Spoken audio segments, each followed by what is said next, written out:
அன்பு சகோதரா சகோதரிகளே, இந்த இயேசு கிறிஸ்து உங்கள் வாழ்க்கையில பெரிய அற்புதங்களை செய்வார், அதிசயங்களை செய்வார். வாழ்க்கையில ஒரு நம்பிக்கையே இல்லாம எங்க வாழ்க்கை உயர்வாதா, எங்க வாழ்க்கையில ஒரு ஆசீர்வாதம் வராதா, எங்க வாழ்க்கையில ஒரு சந்தோஷம் வராதா, சமாதானம் வராதா என்று கண்ணீரோடு இருக்கலாம். ஆனா இந்த இயேசு கிறிஸ்து உங்க வாழ்க்கையில நிச்சயமா சமாதானத்தையும் சந்தோஷத்தை கொடுத்து உங்களை ஆசீர்வதிப்பார். நீங்க எந்த பாவத்திலையும் சாபத்தில் இருந்தாலும் விடுதலை கொடுப்பார். நம்முடைய பாவங்களையும் நம்முடைய சாபங்களையும் இயேசு கிறிஸ்து சிலுவையில் ஏற்றுக்கொண்டார். பாவிகளை ரட்சிக்க கிறிஸ்து இயேசு இந்த பூமிக்கு வந்தாரம்மா. ஐயா அம்மா, பாவிகளை ரட்சிக்க, நம்மை ரட்சிக்க இயேசு கிறிஸ்து இந்த பூமிக்கு வந்து அவர் சிலுவை சுமந்தார். கைகளிலே கால்களிலே ஆணிகள் அடிக்கப்பட்டு அவர் சிலுவையில தொங்கினார். அவர் நமக்காக எவ்வளோ பாடுபட்டார், நமக்காக எவ்வளோ கஷ்டப்பட்டார், நமக்காக எவ்வளோ உடம்புல இருக்கிற ஒவ்வொரு சொட்டு கடைசி சொட்டு ரத்தம் வரை சிந்தினார். ஏன் தெரியுமா? உங்களை என்னை மீட்க வேண்டும், உங்களை என்னை ரட்சிக்க வேண்டும். நீங்கள் எழுந்து போன அந்த உண்மையான சந்தோஷத்தை, உண்மையான சமாதானத்தை இயேசு உங்களுக்கு கொடுப்பதற்காக தான் அவரே வானத்தை பூமி படைத்த ஆண்டவர் நமக்காக அந்த பூமிக்கு வந்தார், நம்மை மீட்க வந்தார், நம்மை ரட்சிக்க வந்தார். நாங்க கிராமத்தோறும் போய் இயேசு பத்தி சொல்லி வரோம். ஏன் தெரியுமா? நாங்கள் பெற்ற ரட்சிப்பையும் உண்மையான அந்த சந்தோஷத்தையும் சமாதானத்தையும் நீங்க பெற்றுக்கணும். சகோதரரே, நீங்க பெற்றுக்கணும். நீங்க கூட வாழ்க்கையில ஒரு உயர்வு இல்லாம இருக்கலாம், கஷ்டத்தோடு இருக்கலாம், கண்ணீரோடு இருக்கலாம். எவ்வளவோ சம்பாதிக்கிறேன்னு என் கையில நிக்க மாட்டுத, எவ்வளவு வருமானம் வருது, எங்க வாழ்க்கையில ஒரு நிலையான ஆஸ்வாதம் இல்லை என்று சொல்லி நீங்க சோர்ந்து போயிருக்கலாம். உங்களை தேடிதான் ஏசப்பா வந்துக்கிறார். உங்களை உயர்த்தவும், உங்களை ஆசீர்வதிக்கவும், உங்க வாழ்க்கையில அற்புதம் செய்ய ஏசப்பா வந்திருக்கிறார். அவரை நம்பினவர்கள் வெக்கப்பட்டு போவதில்லை. அவரை நம்பினவர்கள் நடுத்தருவில் ஆண்டவர் இயேசு யாரை விட்டதே இல்லை. எங்களை கிட்டத்தட்ட 26 வருஷமா ஏசப்பா நடத்தி கொண்டு வராரு. எவ்வளவு சொந்தங்கள் கைவிடலாம், பந்தங்கள் கைவிடலாம், நண்பர்கள் கைவிடலாம், கடைசி வரை எங்களை கைவிடாதவர் இயேசுசாமி. இந்த ஏசப்பா உங்களை கைவிட மாட்டார். இந்த இயேசுசாமி உங்களை விட்டு விலகவும் மாட்டார்.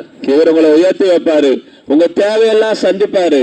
நீங்க அவரை நோக்கி கூப்பிடும் போது, அவர்கிட்ட உங்க கஷ்டத்தை சொல்லும் போது, உங்க பிரச்சனைகளை சொல்லும் போது, இந்த இயேசு உங்கள் வாழ்க்கையில் அற்புதம் செய்வார்.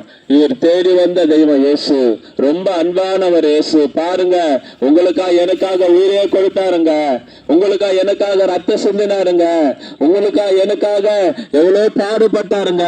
உங்களை மீட்க என்ன மீட்கதான் இயேசு கிறிஸ்து இவ்வளவா நமக்காக பாடுபட்டு மரித்தார். 3ஆம் நாள் உயிரோடு எழுந்தார், மீண்டும் வரப்போகிறார். நான் வாழ்கிற காலம் ரொம்ப கடைசி காலம். நம் ஆண்டவர் இயேசு சீக்கிரம் வரப்போகிறார். சகோதரா சகோதரிகளே, ஆண்டவரை சந்திக்க ஆயத்தப்படுங்க. ஆண்டவர் உங்களோடு பேசுகிறார். இந்த வேலையில இந்த நட்சத்திர வழியா உங்களோடு பேசுகிறார். மனம் திரும்புங்கள், பரலோக ராஜ்யம் சமீபத்து இருக்கிறது. மனம் திரும்புங்கள். இந்த இயேசு கிறிஸ்துவை உங்க உள்ளத்துல நம்பும் போது அவர் கடைசி வரை நடத்துவார். இதோ உலகத்தின் முடிவு பரியந்தும் சகல நாட்களிலும் நான் உங்களோடனே கூட இருக்கிறேன் சொல்கிறார். மனிதர்களும் சொந்த பந்தங்களும் நம்ம விட்டு விலகலாம், ஆனா ஆண்டவர் இயேசு நம்மளை கைவிடவே மாட்டார், நம்மளை விட்டு விலகவே மாட்டார். இன்றைக்கு இயேசு உயிரோடு இருக்கிறார். சகோதரா சகோதரிகளே, இந்த நாட்களிலே ஆண்டவர் வார்த்தையை கேட்கும் போது உங்களுக்கு ஒரு சமாதானம் வரும், உங்களுக்கு ஒரு சந்தோஷம் வரும், உங்களுக்கு ஒரு விடுதலை வரும், ஒரு மகிழ்ச்சி வரும். இரவுல தூக்கம் இல்லாம கஷ்டப்படுறீங்களா? இரவுல சமாதானம் இல்லாம இருக்கிறீங்களா? பயத்தோடு இருக்கிறீங்களா? ஏசப்பா சொல்றாரு, நீ பயப்படாதே, நான் உன்னோடு கூட இருக்கிறேன். இந்த இடத்துல எல்லாம் பார்க்கும்போது ஆண்டவர் இயேசு நிச்சயமா உங்களை பாதுகாப்பாருங்க. இயேசு ரத்தத்தை இந்த இடத்துல ஊற்றும் போது உங்க குடும்பத்துல எந்த தீங்கும் வராது. இந்த இடத்த ஆண்டவர் சுற்றில பாதுகாப்பார். ஆண்டவர் சொல்றாரு, நீ படுத்துக் கொள்ளும் போது பயமில்லாது இருப்பாய், உன் நித்திரை உன் தூக்கம் இன்பமா இருக்குன்னு. எத்தனையோ நாட்கள் கூட தூக்கம் இல்லாம இருக்கலாம், பயத்தோடு இருக்கலாம், எந்த நேரத்துல நடக்கணும் தெரியாத கூட நீங்க கஷ்டப்படலாம். ஆனால் ஆண்டவர் இயேசு கிறிஸ்து உங்களோடு இருக்கும் போது இவர் உங்களை எல்லா தீமைக்கு விலகி காப்பார். நீங்க வண்டியில போகும்போது உங்களை பாதுகாப்பார், வீட்டுல படுத்துக் கொள்ளும் போது பாதுகாப்பார். உன்னதமானவர் மறைவில் இருக்கிறவன் சர்வ வல்லவிட நீலை தங்குவான் என்று ஆண்டவர் சொல்றார். ஆகையினாலே இந்த ஆண்டவர் இயேசு இன்றைக்கும் ஜீவிக்கிறார். அவர் உங்களுக்கு அற்புதம் செய்வார், உங்க குடும்பங்களை ஆஸ்வதிப்பார். சோர்ந்து போய் நிக்கிற உங்கள் ஒவ்வொருக்கும் அவர் பலன் தருவார். கவலையோடு கண்ணீரோடு இருக்கிற உங்களுக்கு உங்கள் கண்ணீரெல்லாம் துடைப்பார். உங்க கவலை எல்லாம் போக்குவார். உங்க கஷ்டத்தெல்லாம் நீக்குவார். ஆண்டவர் இயேசு உங்களை தேடி வரார். வாழ்க்கை ஏசப்பா மாற்றுவார். உங்களுக்கு ஒரு அற்புதம் செய்வார்.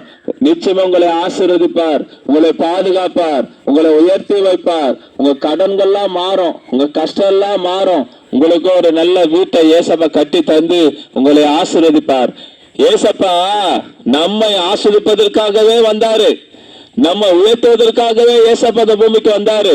நம்முடைய பாவங்களையும் சாபங்களையும் கல்வாரி சிலுவையில தீர்க்கவே வந்தாரு. ஏசப்பா அந்த பூமியில நன்மை செய்கிறவரா சுற்றி தெரிந்தார். பாருங்க, வியாதி உள்ளவர்களா ஏசப்பா தொட்டு சுகமாக்கினார். 38 வருஷம் படுத்து படுக்கையா இருந்தவனை இயேசு தொட்டு சுகமாக்கினார். 12 வருஷம் பெரும்பாடுள்ள ஸ்திரீ அந்த மகளை ஆண்டு தொட்டு சுகமாக்கினார். எவ்வளவு அற்புதம் செஞ்சா ஏசப்பா உங்களுக்கும் செய்வாரம்மா. ஏசு சாமி அற்புதமான சாமி. அற்புதங்களை செய்வார், அதிசயங்களை செய்வார், அடையாளங்களை செய்வார். இன்றைக்கு கூட உங்களுக்கு ஏதோ ஒரு காரியம் தடைப்பட்டு இருக்கலாம். உங்க வாழ்க்கையில இருக்கிற தடைகளை உடைக்கலாம். ஆண்டவரே உங்க வாழ்க்கையில இருக்கிற கட்டுகளை உடைக்கலாம். எங்க வாழ்க்கையில எவ்வளவு நன்மை செஞ்சாருங்க, எவ்வளவு அற்புதம் செஞ்சாருங்க. இந்த இயேசு ஒரு அற்புதம் 2 அற்புதம் அல்ல, 1000 பல லட்சம் கோடி அற்புதங்களை செய்யக்கூடியவர். வாழ்நாளெல்லாம் செய்வார். உங்க வாழ்நாளெல்லாம் என்ன தேவை எல்லாம் ஆண்டு செய்வார். உங்க மனசுகளை கவலைய ஏசாப்பாண்ட சொல்லுங்க. ஒரு அப்பா கிட்ட பேசுற போல நீங்க ஏசாப்பாண்ட பேசுங்களேன். அவர் உங்களோடு பேசுவார். அவரோடு நீங்க பேசும்போது ஒரு சமாதானத்தை, சந்தோஷத்தை நீங்க உணர்வீங்க. ஆகினால இந்த இயேசு கிறிஸ்து இன்றைக்கும் ஜீவிக்கிறார், இன்றைக்கு வாழ்ந்து கொண்டிருக்கிறார், மீண்டும் வரப்போகிறார். உங்களுக்காக நாங்கள் ஜெபிக்கிறோம். ஆண்டவர் இயேசு உங்களை ஆசீர்வதிப்பார்.